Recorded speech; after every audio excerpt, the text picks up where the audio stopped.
विरोधकांना कामाला लावतात असे शिवसेनेचे जहाल नेतृत्व आदरणीय संजय राऊत साहेब यांना मी विनंती करतो।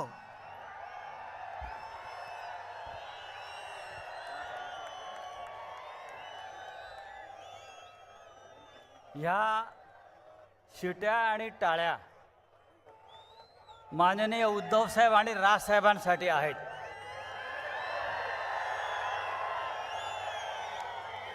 ही एक ऐतिहासिक सभा आहे आणि या सभेमध्ये मशाली पेटलेल्या आहेत, इंजिन पुढे निघालेलं आहे आणि त्या इंजिनाला आणि मशालीला ऊर्जा देण्याचं काम जर कोण करत असेल तर या मैदानात जमलेली लाखो असे मराठी बांधव शिवसैनिक आणि मनसैनिक अत्यंत अभिमान बाळगावा अशी ही सभा आहे। माननीय उद्धव आणि राज ठाकरे यांनी आपल्या पहिल्या संयुक्त सभेसाठी नाशिकची निवड केली। यातच नाशिकचं महत्त्व आपल्याला कळलं असेल। उद्धवजींनी आणि राजसाहेबांनी एकत्र येणं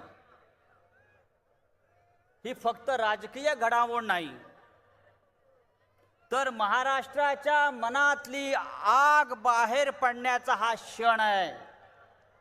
ही आग आहे आणि दोन राज आणि उद्धव साहेब एकत्र आल्यामुळे ही आग बाहेर काढण्याची संधी आपल्याला मिळते आहे।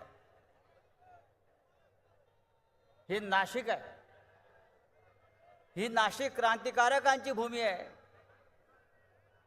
ही नाशिक वीर सावरकरांची भूमी आहे आणि ही नाशिक श्रीरामाची सुद्धा भूमी आहे। पण या नाशिकमध्ये जे प्रश्न आहेत ते संपूर्ण महाराष्ट्राचे प्रश्न आहेत।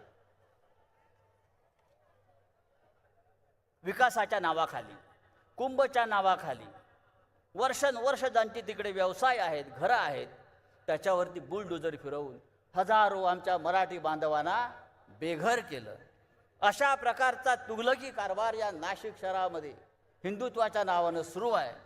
हे सगळं आपल्याला थांबवायचं आहे, हे सगळं आपल्याला रोखायचं आहे आणि त्यासाठी एकच शक्ती, शिवशक्ती जे व्यासपीठावरती आणि समोर उपस्थित आहे, ही शिवशक्तीच हे सगळं रोखू शकेल। आपल्याला उद्धवजींना राजसाहेबांना ऐकायचं आहे, मी आपला फार वेळ घेणार नाही, पण या मैदानावर जी शक्ती जमलेली आहे, या शिवशक्तीमध्ये या नाशिकमध्ये परिवर्तन करण्याची संपूर्ण ताकद आहे। मला खात्री आहे की आपण सगळे उद्धव साहेब राजसाहेब एकत्र आलेले आहेत, हे नाशिकसुद्धा त्यांच्या पाठीशी ठामपणे उभे राहील आणि या नाशिकमध्ये बदल घडवेल, परिवर्तन घडवेल आणि भ्रष्ट राज्यकर्ते ज्याने नाशिकची महानगरपालिका लुटली, ज्याने नाशिक शहर लुटलं, ज्याने नाशिकमध्ये भ्रष्टाचाराची वाळवी लावली, त्या सगळ्यांना आपण कायमचं घरी पाठवल्याशिवाय राहणार नाही। इतकंच बोलतो आणि तूर्त थांबतो। जय हिंद, जय महाराष्ट्र।